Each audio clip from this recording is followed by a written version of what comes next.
नमामि गंगे। मैं आ चुकी हूँ प्रयागराज के कुंभ मेले में। तो इससे पहले जो लोग प्रयागराज का कुंभ मेला नहीं जानते हैं, मैं उनको इस बारे में बता दूं। प्रयागराज में लगने वाला कुंभ मेला दुनिया का सबसे बड़ा शांतिपूर्वक समागम है।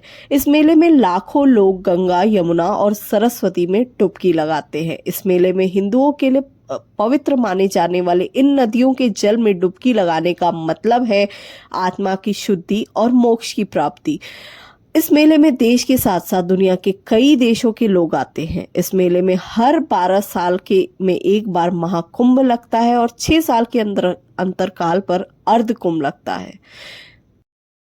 मेले में अखाड़ों को जमीन दी जाती है ताकि लोग वहां आकर कल्पवास कर सके और मेला प्रशासन अधिकारी गतिविधियों का आयोजन करते हैं। तो चलिए आगे और जान लेते हैं प्रयागराज के बारे में, जिसे यज्ञ भूमि भी कहा जाता है। मान्यता है कि भगवान ब्रह्मा ने यहीं पर सृष्टि के बाद अपना पहला यज्ञ किया था। प्रयागराज को हिंदू धर्म में बहुत पवित्र माना जाता है। और जब बात पवित्रता की और सनातन की हो रही हो तो राम जी का वर्णन ना हो ये तो असंभव है। प्रभु श्री राम का वर्णन करने के लिए यहाँ पे निषाद राज पार्क बनाया गया है, जहाँ पे राम जी और निषाद राज जी की मूर्ति के साथ साथ कई अन्य चीजें भी दिखाई गई हैं। यानी कि जब निषाद राज जी, जो कि एक केवट है जिनके बारे में मैं बता दूं, उन्होंने ही प्रभु श्री राम, माता सीता और लक्ष्मण जी को वनवास के समय गंगा पार कराई थी। वो सारा दृश्य यहाँ पे दिखाया गया है। निषाद राज पार्क जाने के लिए आप प्रयागराज स्टेशन से 40 किलोमीटर तक का सफर तय करके जा सकते हैं। तो अब हमने प्रयागराज का सारा इतिहास जान लिया और कुंभ मेला के बारे में भी जान लिया। तो अब चलिए चलते हैं, जो कि 2025 में अब कुंभ मेला जो लगा है, जिसकी वजह से प्रयागराज को इतना ज़्यादा पूछा जा रहा है। तो चलिए उस मेले का एक्चुअल सिनेरियो जानते हैं। मैं आपको बता दूं, 6 से 7 महीने पहले मैं इलाहाबाद आई थी और उसके बाद मैं अभी आई हूँ कुंभ मेला में डायरेक्ट। इससे मैं बचपन से ही कुंभ मेला यहाँ पे देखते हुए ही अर्ध कुंभ मेला बड़े हुए हैं, बट ऐसा कुंभ का प्रिपरेशन कभी नहीं देखा मैंने। इस तरह की तैयारी कभी भी नहीं हुई है। एक कुंभ मेला में पहुंचने के लिए अनलिमिटेड रास्ते बना दिए गए हैं। पहले जब कुंभ लगा करता था, अर्ध कुंभ हुआ करता था, तो एक रास्ते 2 रास्ते ही मैक्सिमम हुआ करते थे, जिसकी वजह से काफ़ी चीज़ें भीड़ संभालना उतना पॉसिबल नहीं होता था। लेकिन इस बार इस कुंभ में इतने रास्ते हैं कि नॉर्मल इंसान उसको मतलब कवर भी नहीं कर पाएगा, कोई गिन भी नहीं पाएगा, इतने ज़्यादा रास्ते हो गए हैं। और इतना अच्छा डेवलपमेंट किया है योगी जी ने, पूरा क्रेडिट उन्हीं को जाता है। तो मेला में इतनी ज़्यादा साफ सफाई से भी काम हो रहा है। आप यहाँ देख सकते हैं कि हर 200 मीटर पे सफाई कर्मी लगे हैं।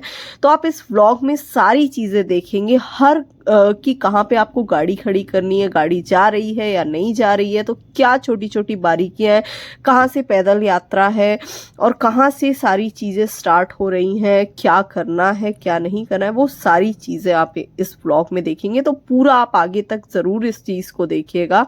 और इतनी ज़्यादा सफाई है कि आपको ये एहसास नहीं होगा कि इतनी गैदरिंग होने के बाद भी हम गंगा स्नान अच्छे से नहीं कर पा रहे हैं। इस चीज़ की आपको बिल्कुल भी दिक्कत लेने की ज़रूरत नहीं, बहुत ज़्यादा सफाई है। और एक चीज़ और मैं आपको बता दूं, बहुत सारे लोग मुझसे पूछ रहे थे कि संगम नौच पे ही नहाना ज़रूरी है।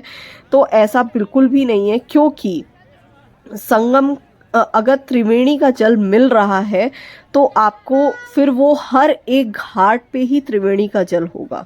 तो आपको इतनी ज़्यादा उसमें कोई भी जो घाट आपको दिख रहा है आप उसमें स्नान कर सकते हैं। संगम नौच पे जो कि एक छोटा सा घाट है, वहाँ पे अगर आप शाही स्नान के दिन जाएंगे तो बिल्कुल भी पॉसिबल नहीं होगा कि आप वहाँ पे स्नान कर पाएँ, क्योंकि बहुत ज़्यादा भीड़ वहाँ पे मैनेज करना मुश्किल हो जाती है। और यहाँ एक सुविधा बहुत ज़्यादा अच्छी है कि हर पोल्स पे नंबर दिए गए हैं। अगर आप किसी अपने बहुत ज़्यादा लोगों के साथ आ रहे हैं तो उस कंडीशन में आप अगर आगे पीछे हो जाते हैं तो आप पोल का नंबर दिखा के उनसे मिल सकते हैं। और गाइज ये जो आप सीन देख रहे हैं ये संगम नौच का है। तो ये बैरिकेटिंग के साथ इतना सा ही संगम नौच है, और बाकी अगर त्रिवेणी का जल मिल जा रहा है तो वो पूरे घाट पे ही एक जैसा ही है। तो आप ये मत सोचिए कि संगम नौच पे ही नहाने से आपको नहान का असली पुण्य मिलेगा, ऐसा बिल्कुल नहीं है। हर जगह वही सेम चीज़ है, तो आप पुण्य वहाँ पे भी उतना ही कमा सकते हैं। तो इसके लिए आपको कोई परेशान होने वाली बात नहीं है कि आप संगम नौच पे ही आइए और वहीं पे आके नहाइए।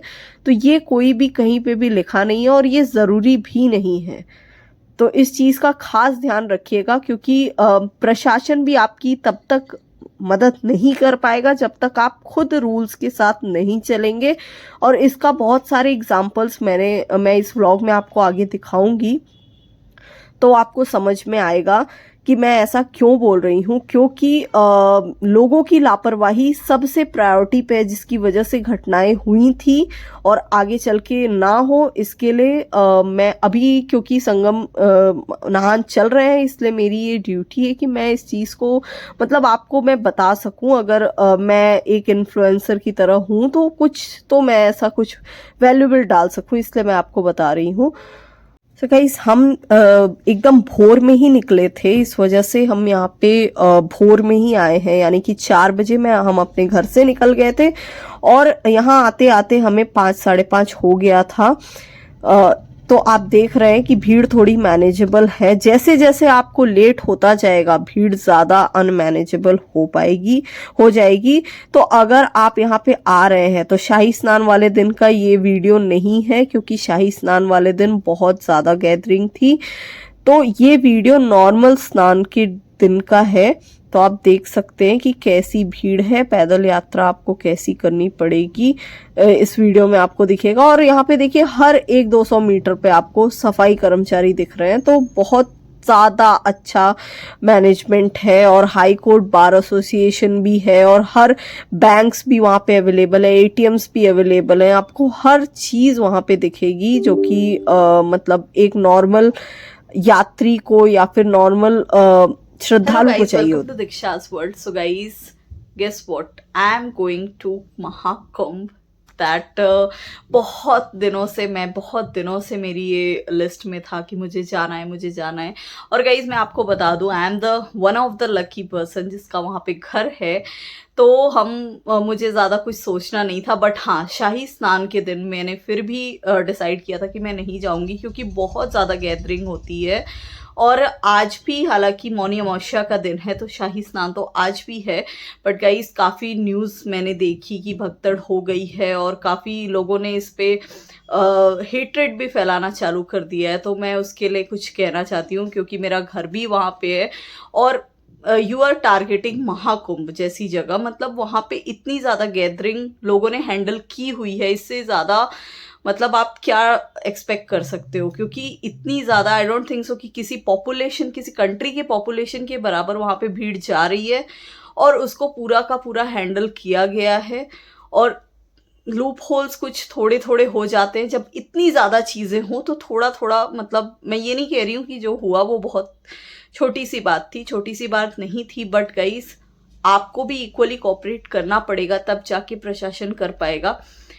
तो जैसे कि मैं हूँ, मेरा घर भी वहाँ पे है, बट फिर भी मैंने डिसाइड किया कि मैं स्पेशल नहान वाले दिन नहीं जाऊँगी, यानी कि शाही स्नान वाले दिन नहीं जाऊँगी, मैं अगले दिन जाऊँगी। सो गाइज, ये मेरा एक छोटा सा मैसेज है, जितने लोग मुझे देखते हैं कि आपको पुण्य कमाना है तो आप घर पे भी इक्वली कमा सकते हो कोऑपरेटिव बन के। मेरे हिसाब से ये चीज़ सबको फॉलो करनी चाहिए, क्योंकि इससे आपको भी तकलीफ होती है और सामने वालों को भी तकलीफ होती है।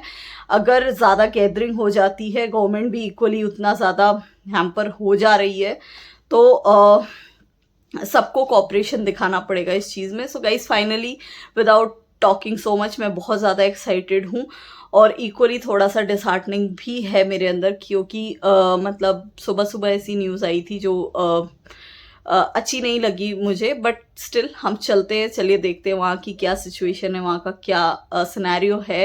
हालांकि आप सब न्यूज़ पे तो ऑलरेडी देख रहे होंगे, but guys as an individual, I also want to showcase to you guys. So guys, let's go to see the कुंभ. और मैं बहुत ज़्यादा एक्साइटेड हूँ. और सबसे पहले तो मैं स्टेशंस का हाल आपसे कवर करूँगी, क्योंकि आज ज़रूरी है कि मैं हर सिनेरियो कवर करूँ, क्योंकि जो लोग आना भी चाहते हैं उनके लिए भी ये इक्वली इम्पॉर्टेंट हो जाता है कि वो पूरी वीडियो को देख के आए. और गाइस, मौसम वगैरह सारी चीज़ें इस ब्लॉग में कवर होने वाली हैं.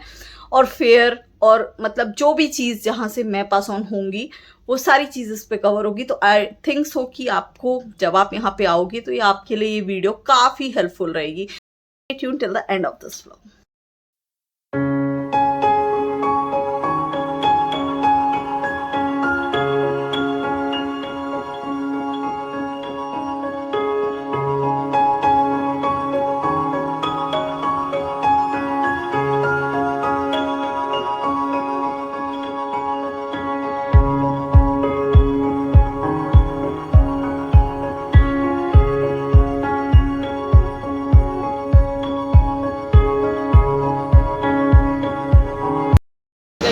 यहाँ पे भी बहुत ज़्यादा भीड़ है और हमारी ट्रेन आ गई है, बट मेंटेनेंस के लिए इसे आधे घंटे रुकना है. आधे घंटे रुक के ही हमारी फिर बोर्डिंग स्टार्ट होगी, तो कुछ देर हम वेट करेंगे उसके बाद ही. और गाइस, यहाँ पे भी बहुत ज़्यादा क्राउड है, क्योंकि ये वंदे भारत आ रही है बनारस से, क्योंकि जो लोग भी प्रयागराज जा रहे हैं वो बनारस ज़रूर होते हुए आ रहे हैं. आई थिंक सो कि इसीलिए इतनी ज़्यादा भीड़ है.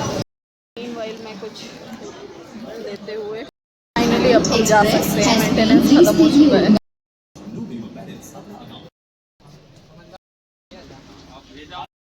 Right impact of Kumbh is seen from here also, क्योंकि वंदे भारत में भी इतनी ज़्यादा भीड़ है कि फर्स्ट टाइम मैं ऐसा देख रही हूँ.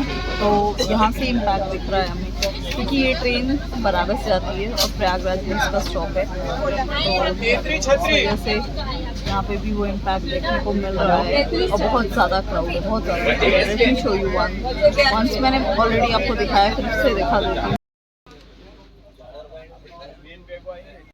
This is something very curious, क्योंकि मैं अब प्रयागराज के बारे में सोच के थोड़ा सा घबरा रही हूँ, बट स्टिल कुछ नहीं किया जा सकता. अब जाना है तो जाना है. आगे का सफ़र देखते हैं कैसा होगा. But crowd is right from everywhere, मतलब दिल्ली से ही स्टार्ट हो गया है, तो आई थिंक सब जगह ये क्राउड होगा. अभी जाके पिछले 1.5 आवर के बाद हम अभी जाके अपनी सीट पे बैठे हैं. तो लाइक हमें देखा सारा क्राउड वहीं का है. सफ़र करते हैं सबका एक ही मोटिव होता है, तो अपने आप में बहुत अच्छा लगने लगता है. और एक्साइटमेंट तो बहुत ज़्यादा है, बहुत ज़्यादा एक्साइटमेंट है. उस चीज़ में हम कुछ और सोच ही नहीं रहे कि सिर्फ हमें जाना है और गंगा जी का स्नान करना है, बस वही दिमाग में चल रहा है. और बाकी चीज़ें सारी वैनिश हो जानी चाहिए, क्योंकि आप एक बहुत अच्छे काम के लिए जा रहे हैं. स्टेबल हो गए हैं और हमारी ट्रेन भी अब बस चल ही रही है.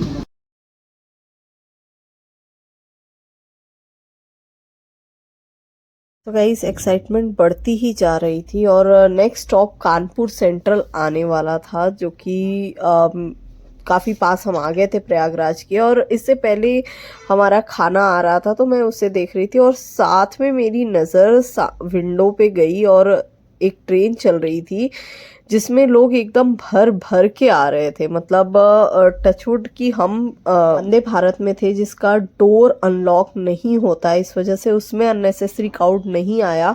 अदरवाइज़ बहुत ज़्यादा क्राउड था. और इसके साथ अब हमारा खाना आ गया तो हम वो खा रहे थे. सो गाइस, इस ट्रेन को 9 बजे पहुंचना था और रात के 12:30 बज चुके हैं, बट ये ट्रेन अभी तक नहीं पहुंची है.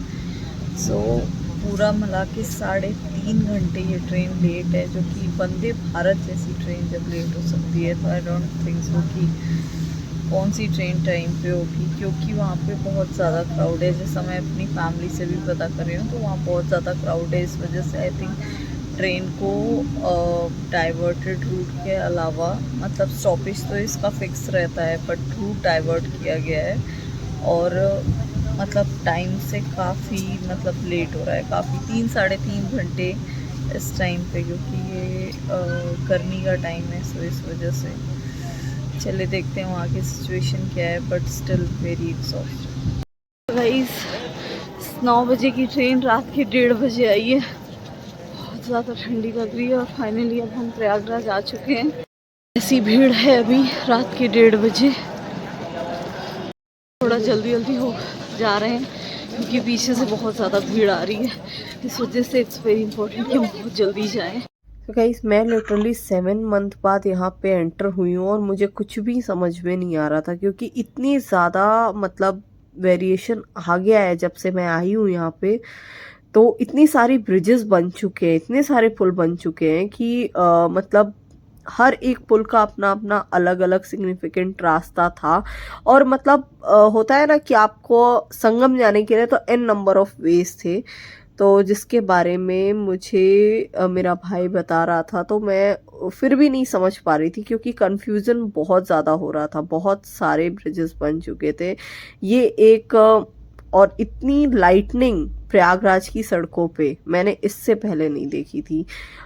ये सारा इंडिकेशन मेरा भाई दे रहा है तो मैं फिर भी कंफ्यूज हो रही हूँ क्योंकि इतनी लाइटनिंग और ये रात के 1:30-2 बजे का टाइम है। जब हम वहाँ से निकलते हुए भी हमें आधे घंटे हो गए थे और इतनी ज़्यादा लाइटनिंग, इतने ज़्यादा चौराहे बन चुके हैं। ये नंदी चौराहा है और बहुत सारे चौराहे बन चुके हैं। मतलब ये ध्यानचंद चौराहा, मतलब हर चीज़ को इन्होंने सिग्निफिकेंटली दिखाया है, वो बहुत बड़ी बात है। So guys all the credit goes to Yogi ji. बहुत ही बढ़िया काम किया है उन्होंने। और ये नेक्स्ट डे है, हम वेट कर रहे थे कि मौनी अमावस्या की भीड़ पूरी निकल जाए तो हम एक दिन रुक के ही जाएंगे क्योंकि गाइज शाही स्नान मतलब बहुत ज़्यादा गैदरिंग होती है। इस वजह से हमने वेट करना ही सही समझा। सो ये सुबह का टाइम है और हम निकल चुके हैं। गाइज आप सोच रहे होंगे कि इतनी खाली रोड रात में भी दिखी और इतनी खाली रोड सुबह भी दिख रही है। तो मैं ऐसा इसलिए है क्योंकि ये सिटी के अंदर का एरिया है और जब पे भी इतनी बड़ी गैदरिंग होती है कुंभ मेला जैसी, तो सिटी की जितनी भी चीज़ें होती है, यानी कि वहाँ के ऑफिसेज, वहाँ के स्कूल्स, वहाँ की जितनी भी वर्किंग है, उसको कुछ दिनों के लिए पॉज कर दिया जाता है, स्पेशली शाही स्नान के दिन।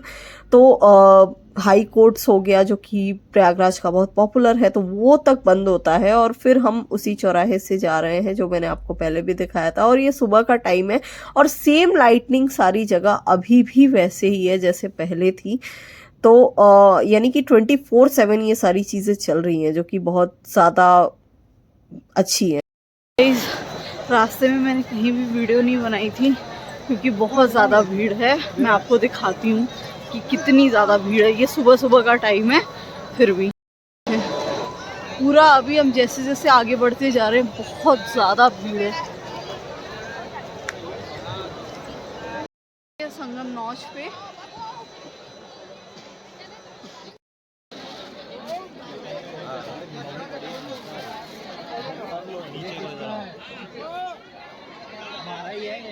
अरे हमारा इधर कर लो।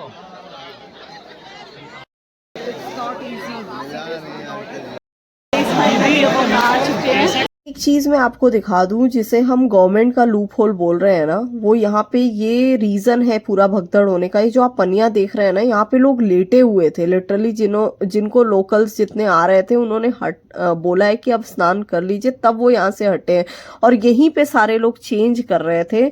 और जबकि चेंजिंग रूम है वहाँ पे, है ना, और मतलब नो डाउट वहाँ पे क्यू है, लाइंस लगानी पड़ रही है, बट स्टिल अगर हम प्रोसीजर से चलेंगे तो शायद ये सारी चीज़ें हम रोक सके क्योंकि वहाँ पे लोग स्नान करने के बाद भी रुके थे। तो ये पहले हम लूप होल देखे, इससे पहले हमारे लोगों को देख के एक अंकल ने बोला कि मोनालिसा कहाँ पे होगी। मोनालिसा कहाँ है? नहीं है, चली गई मोनालिसा।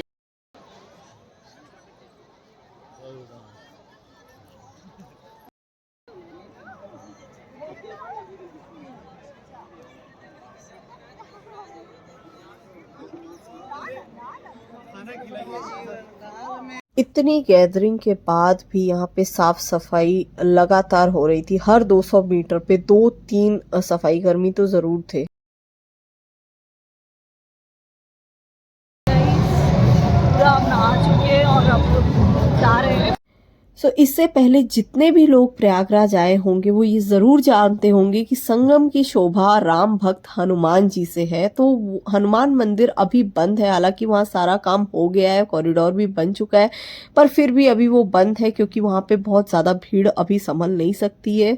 तो इसलिए संगम का एरिया तो पूरा खुला है, पर प्रयागराज में अभी लेटे हुए हनुमान जी, जो कि एकमात्र पूरी लेटी हुई मूर्ति है पूरे वर्ल्ड में, तो वो अभी मंदिर अभी बंद है। अगर इसके दर्शन आपको करने हैं तो आप आगे चल के आ सकते हैं, पर अभी वो मंदिर बंद है।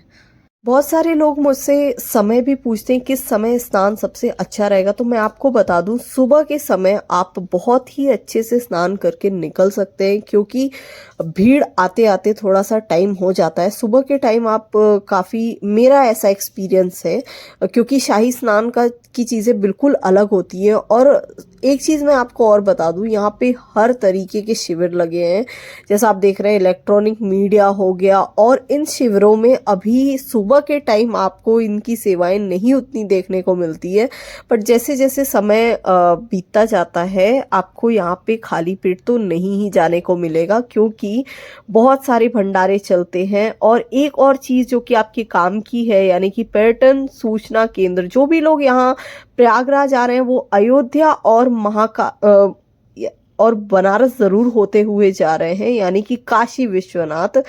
तो वहाँ के जाने के लिए आपको हर तरीके का यहाँ पे सूचना देने के लिए शिविर भी लगा है। और वैसे तो मैं आपको बता दूं पुलिसकर्मी भी आपकी पूरी बहुत ज़्यादा हेल्प कर रहे हैं। अगर आप प्रयागराज स्टेशन से भी आ रहे हैं तो आपको रास्ता बताने में कोई दिक्कत या परेशानी आपको फेस नहीं करनी पड़ेगी, क्योंकि पुलिस वाले आपको बहुत ही अच्छे से मदद कर रहे हैं। अगर फिर भी आपको दिक्कत है तो आप प्रयागराज मेला अथॉरिटी से जान सकते हैं। और बहुत सारे शिविर लगे हैं, यानी कि कोका कोला और भी बहुत सारे। और अगर आपको लोकली मैं बैंक की बात करूं तो LIC, भारतीय रिजर्व बैंक, SBI, कोई भी अगर नॉर्मल इंसान आता है उसे ATM की ज़रूरत ज़रूर पड़ती है, तो टेम्प्ररी ATM भी वहाँ पे लगाए गए हैं, यानी कि आपको किसी भी तरीके से कोई दिक्कत नहीं देखने को मिलेगी। और संविधान गैलरी भी लगाई गई है जहाँ पे आप पूरे संविधान का व्यू ले सकते हैं। और जितने भी ब्रांड्स हम देखते हैं, यानी कि चाय पॉइंट हो गया, कोका कोला हो गया, ये सारी चीज़ें। और इसके साथ साथ मैं आपको बता दूं यहाँ पे अंबानी अडानी के भी शिविर लगे हुए हैं, जहाँ पे आप जाके फ्री ऑफ कॉस्ट खाना खा सकते हैं। तो जैसा आप देख रहे हैं यहाँ पे अंबानी जी का पूरा शिविर लगा हुआ है। लेकिन अभी जब हमने शुरू में, यानी कि सुबह हम गए थे तो ये स्टार्ट नहीं हुआ था। दोपहर तक आते आते ये सारी चीज़ें शुरू हो जाती हैं, तो आपको खाली पेट तो नहीं आना पड़ेगा। और अब हम आ गए हैं सिविल लाइंस वाले हनुमान जी के दर्शन करने, क्योंकि संगम से नहाने के बाद मैं यहाँ आ चुकी हूँ हनुमान मंदिर। और हर हर महादेव, फाइनली मैंने सोचा नहीं था कि मैं आ पाऊंगी, बट आ गई मैं।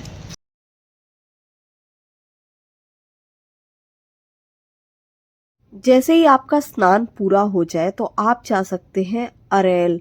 अरेल में बहुत सारे घाट हैं, तो ये अरेल का द्वार है, यहाँ से बहुत सारे घाट हैं, तो वहाँ पे आप जाके बोटिंग का लुत्फ ले सकते हो। और भी बहुत सारी चीज़ें हैं, यानी कि बहुत सारे स्मारक बने हैं जहाँ पे आप जाके प्रयागराज को और उसका इतिहास जान सकते हैं, एक्सप्लोर कर सकते हैं। तो सबसे पहले तो आप जा सकते हैं महर्षि स्मारक, जहाँ पे आपको कई महर्षियों के बारे में पता चलेगा।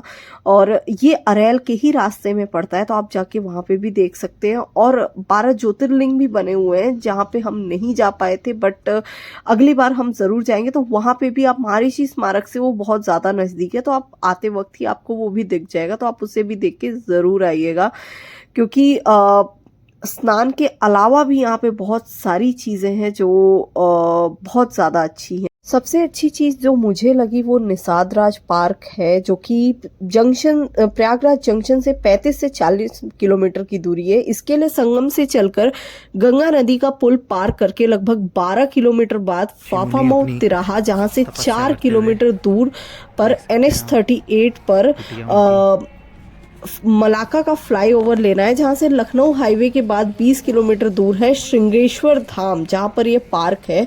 तो पूरा मिला के ये 35 से 40 किलोमीटर दूर है, जहाँ पे राम जी और निषाद राज जी का पूरा चलचित्र दिखाया गया है, वनवास के दिनों का पूरा वर्णन किया गया है। तो आप जब भी प्रयागराज जाएं तो इस जगह को ज़रूर घूम के आएँ, क्योंकि ये जगह घूमे बिना आप नहीं मान सकते कि मतलब आपने प्रयागराज का सबसे अच्छा टूर किया है। और हाँ, संगम तो आप देखिएगा ही देखिएगा, पर एक चीज़ और है कि आप संगम में भी कोशिश कीजिए कि आप संगम नॉर्थ से हटके ही स्नान करें शाही स्नान वाले दिन, और इस पार्क को भी ज़रूर देखिएगा। और भी बहुत सारी चीज़ें हैं, पर जिसमें कि 12 ज्योतिर्लिंग है, वो आप ज़रूर देखिएगा। बाकी सारी चीज़ें मैंने इस व्लॉग में कवर की है, और आप वहाँ के सारे अखाड़ों के भी दर्शन कर सकते हैं। बहुत बड़े बड़े ऋषि मुनि आए हैं। वो सुबह का टाइम था तो मैं उस चीज़ को शूट नहीं कर पाई, लेकिन आप चाहिएगा तो ज़रूर कीजिएगा। और निषाद राज पार्क तो शान बन गया है।